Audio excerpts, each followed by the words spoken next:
Salam kebangkitan, salam penuaian. Semangat pagi!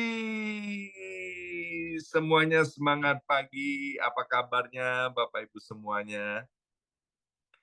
Ya, senang sekali hari ini Kamis 21 November jam 5.56 pagi waktu New York ya.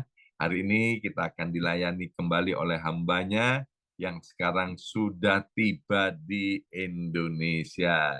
Ibu Pendeta Hana Istati Rahayu. Shalom Ibu Jim.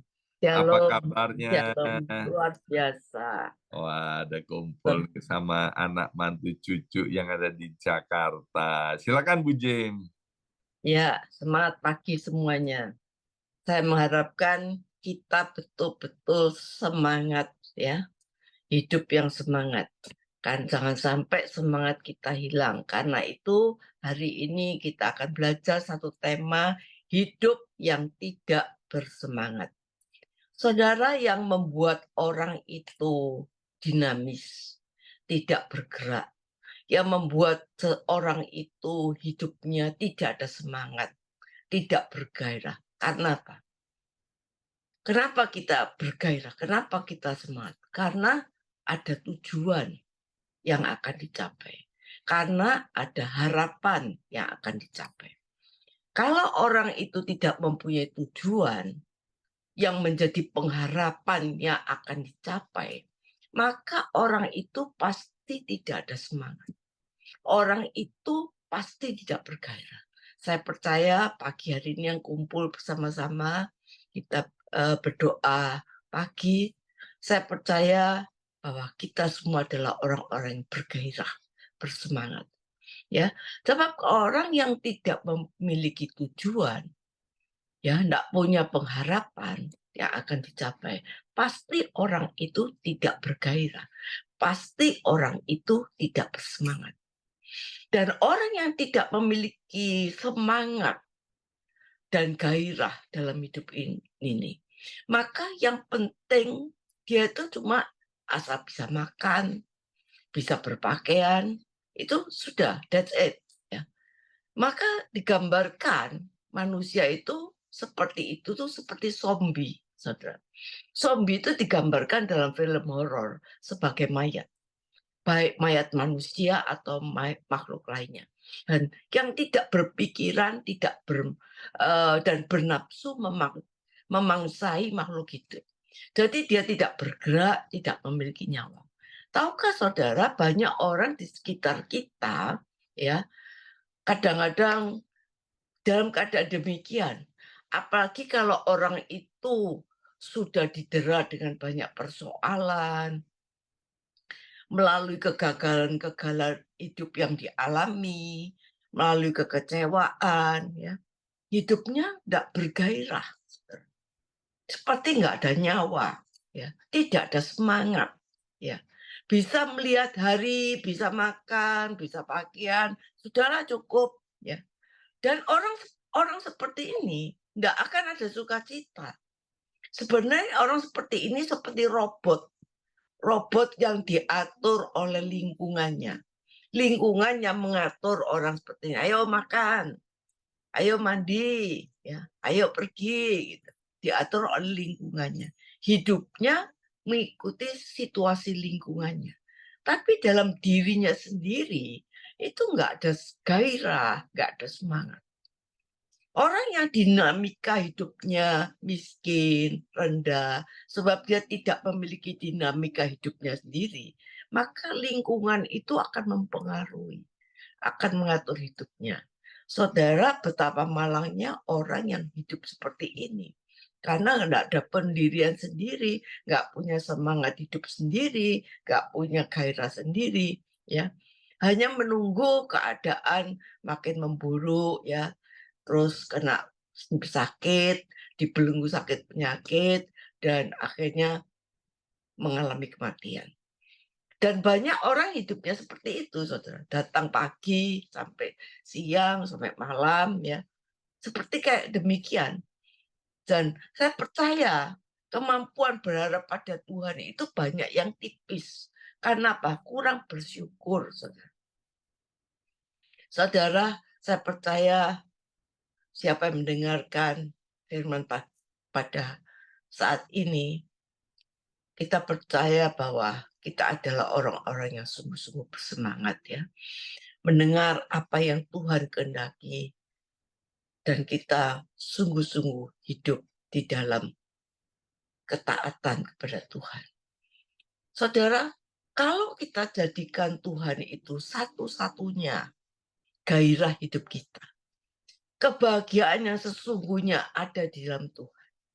Saat kita susah, saat kita dalam dosa, Dia selamatkan kita. Saudara, kita ini berhutang kehidupan kepada Bapa di surga. Kita ini berhutang kebaikan kepada Bapa di surga. Karena itu kita harus ikuti petunjuk Tuhan. Taatilah apa yang dikatakan firman Tuhan.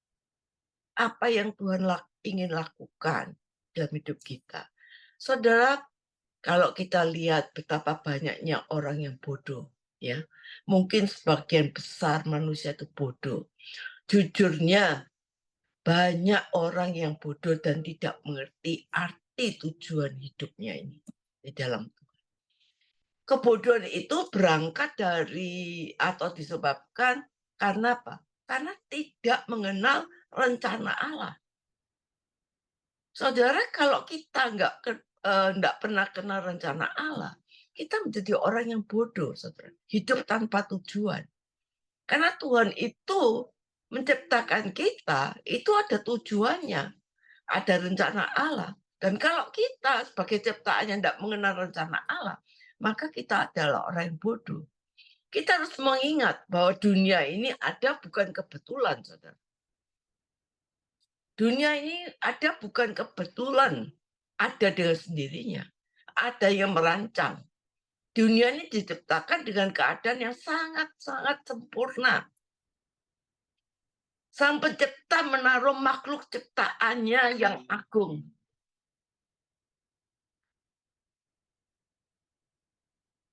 Sang pencipta dikatakan menciptakan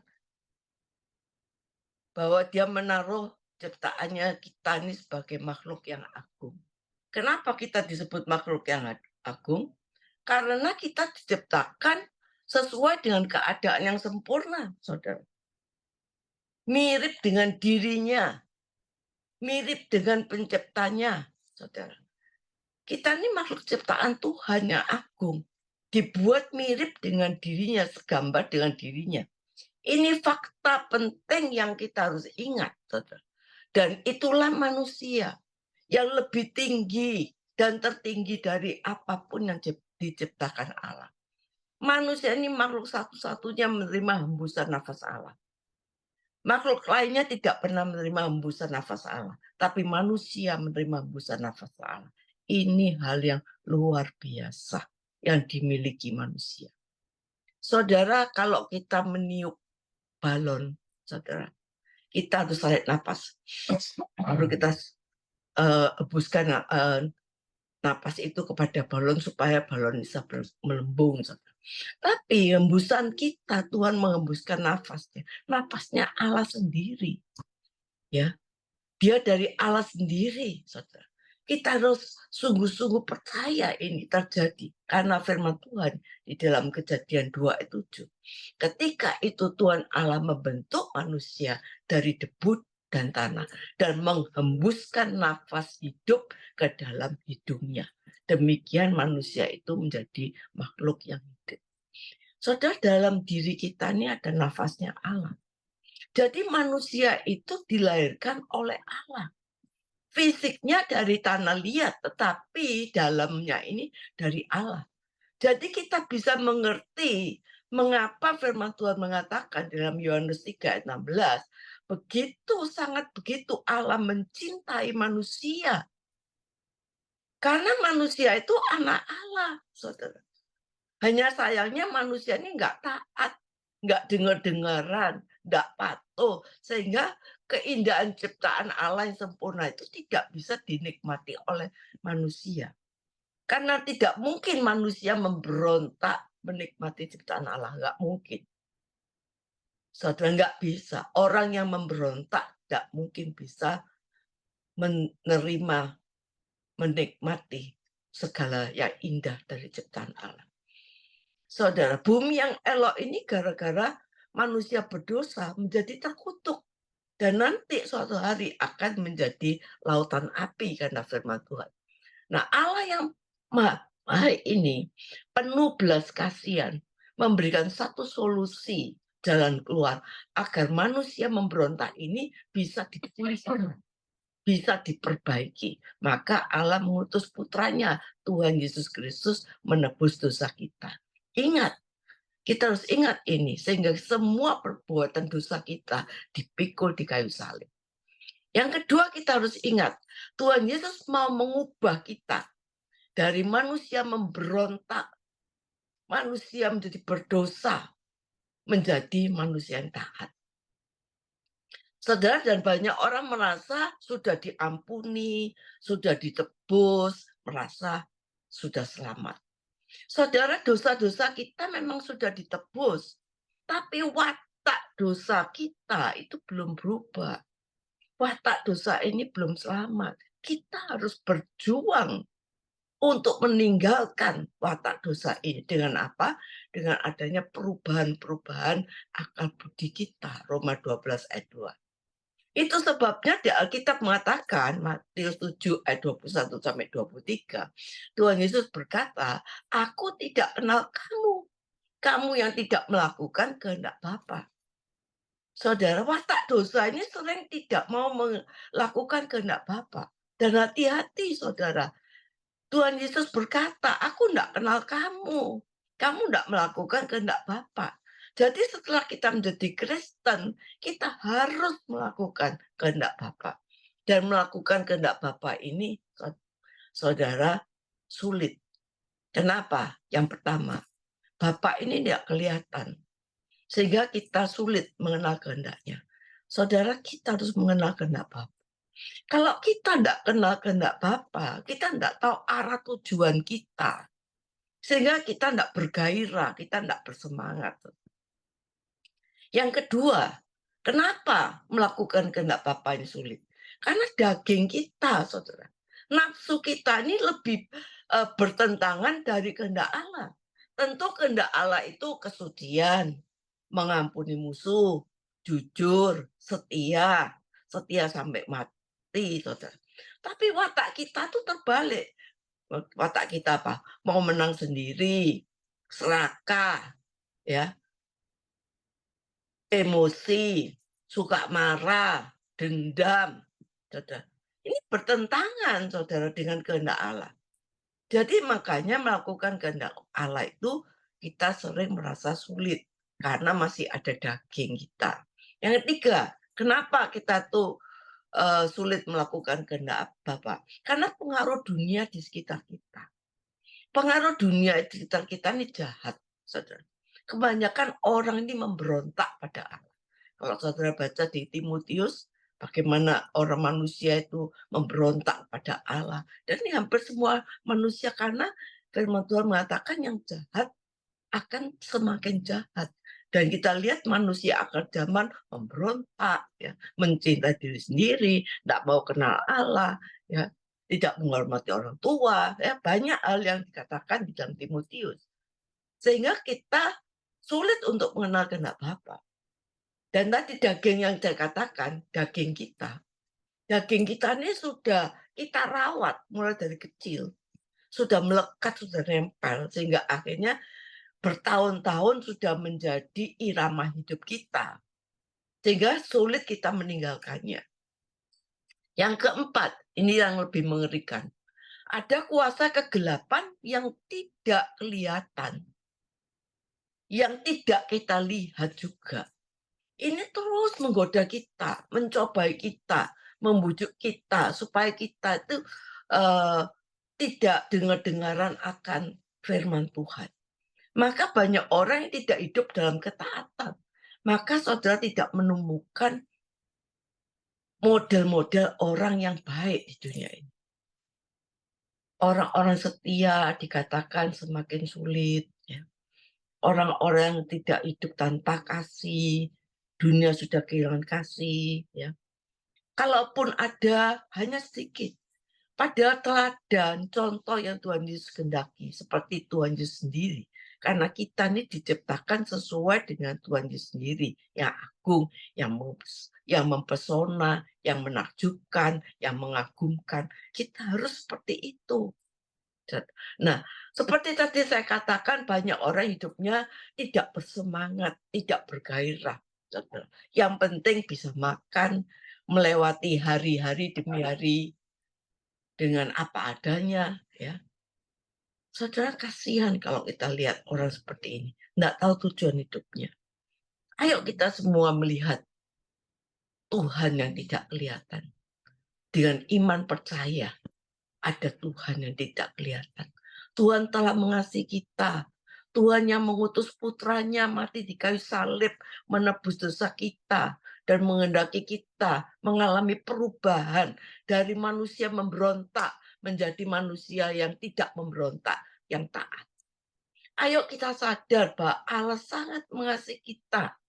Saudara, saya percaya kalau nanti bumi menjadi lautan api, Tuhan menyediakan satu tempat bagi kita. Apa tujuan hidup ini? Saudara, hidup ini singkat, seperti bunga rumput, saudara. Selain singkat, hidup ini tragis, saudara. Kalau kita lihat, saudara, saya mendengar beberapa waktu di Amerika, ya, juga melihat keadaan di Indonesia. Saya mendengar bahwa orang yang asalnya sehat-sehat tidak kelihatan kena sakit. Tiba-tiba periksa kena kanker. Stadiumnya sudah tinggi. Harus dikemo. Padahal asalnya nggak apa-apa, saudara. Sehat-sehat kelihatannya. Saudara, ini hidup yang tragis. Kita lihat bagaimana orang bunuh diri. Hidup ini tragis, saudara. Karena kita ada di dunia yang jahat. Dunia yang tidak kelihatan, kegelapan. Tapi dia coba untuk mengikat kita. Mempengaruhi kita. Supaya kita tidak taat akan Tuhan. Itu yang menjadi kejahatan, nggak apa. Banyak orang melakukan kejahatan. Hidup ini sungguh-sungguh tragis. Dan dunia ini ekstrim. Hidup ini tidak jelas seberapa hebatnya hidup ini. Hidup ini singkat dan tragis. Tapi, saudara, jangan membuat kita pesimis menghadapi hidup ini. Apapun yang kita alami, mungkin kita mengalami persoalan dalam hidup ini. Kita mengalami kegagalan, kita mengalami kekecewaan. Mungkin juga kita ada di tengah jalan buntu. Tapi ingat, ada Tuhan di balik setiap peristiwa kita. Tuhan yang menyertai kita. Kita jalan tidak akan tersandung, saudara. Janji Tuhan, pemeliharaan Tuhan, Mazmur 91 luar biasa. Nah, gairah kita harus benar. Gairah kita, semangat kita harus benar, yaitu apa? Melakukan kehendak Bapa. Dengan tujuan, yaitu Tuhan dan kerajaannya. Maka dari itu carilah perkara-perkara di atas. Carilah kerajaan Allah dan kebenarannya. Supaya kita mengerti dan kita melakukan kehendak Bapa. Orang yang tidak melakukan kehendak Bapa, saudara, itu akan dibuang. Seperti saya katakan tadi, nyala kamu dari hadapanku. Karena kamu tidak melakukan kehendak Bapa. Ngeri, saudara.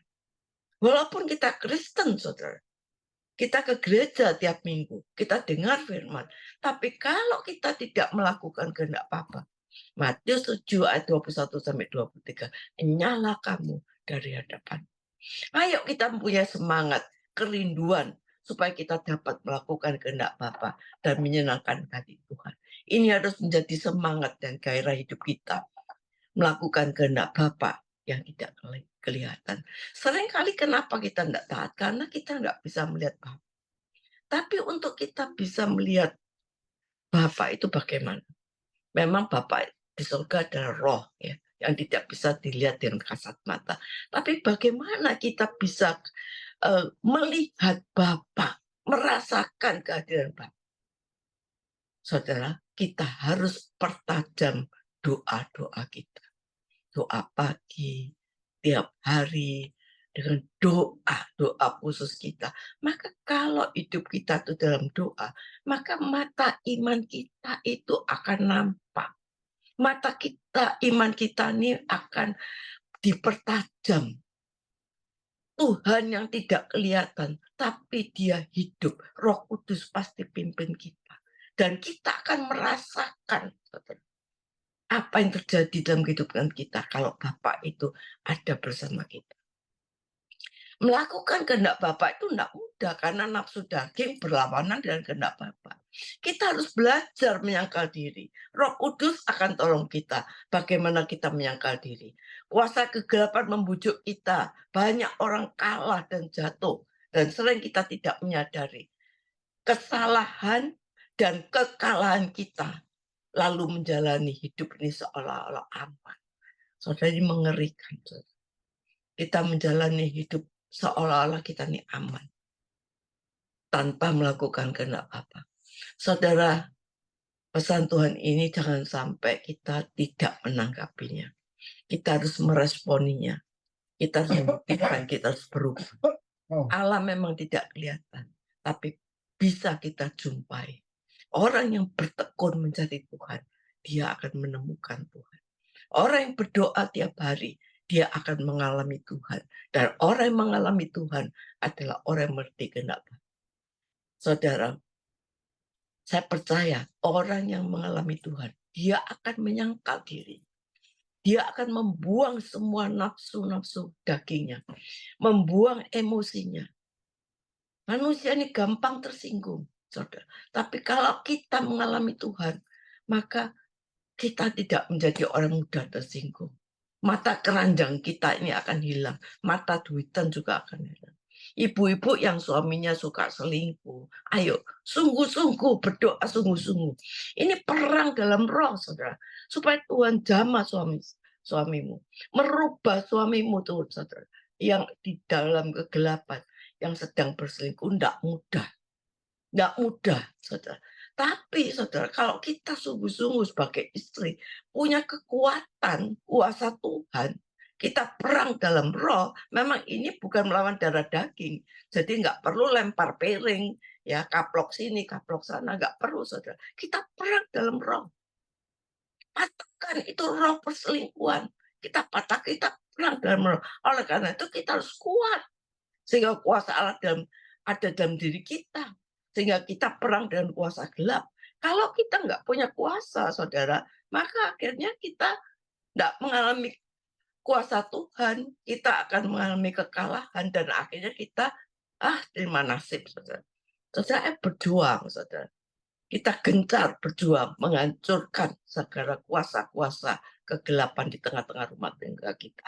Roh Kudus pasti tolong kita. Kita harus bergumul, ya. Dan ini memang sifatnya pribadi. Saudara, jangan sampai kita melukai orang, ya. Melukai hati Tuhan juga. Dan satu hal yang kita tidak boleh lakukan, yaitu jangan sampai kita menyakiti hati Tuhan. Kalau hati kita menyenangkan hati Tuhan, maka sesuatu yang indah terjadi dalam kehidupan kita. Kalau Allah ada di tengah-tengah kita, maka dia akan berkarya dalam hidup kita. Saudara, kita hidup di tengah-tengah masyarakat zaman modern, maka engkau akan sungguh-sungguh di tengah-tengah kehidupan yang modern ini, masyarakat yang penuh kejahatan, kalau kita mengalami Tuhan, kita akan mengalami perubahan dalam hidup ini. Maka kita tidak akan menjadi batu sandungan. Apapun yang terjadi, kita percaya. Walaupun kita dalam keadaan yang tidak menyenangkan, tapi kita tetap bersyukur pada Tuhan. Oleh karena itu, jaga setiap perkataan kita. Jangan menonton apa yang tidak perlu ditonton.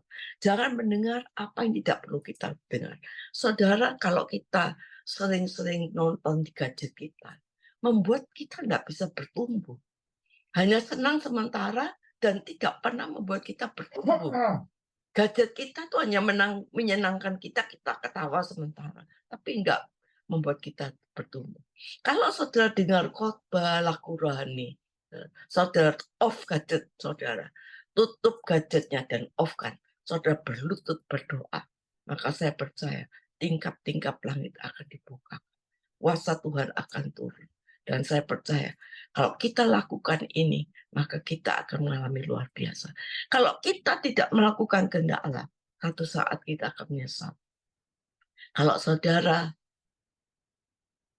menghadap Tuhan suatu saat, seperti yang dikatakan, saudara akan menyesal. Seperti di Alkitab, orang kaya dan Lazarus. Betapa menyesalnya hidupnya. Dan itu sudah terlambat. Saudara, oleh karena itu, ayo kita mau sungguh-sungguh. Kita tahu bahwa kita hidup dalam anugerah Tuhan.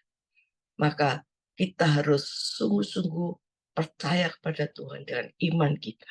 Saudara, jangan kita lakukan semua dengan rutinitas kita. Tapi ayo selama ada waktu, kita mengubah hidup rutinitas kita.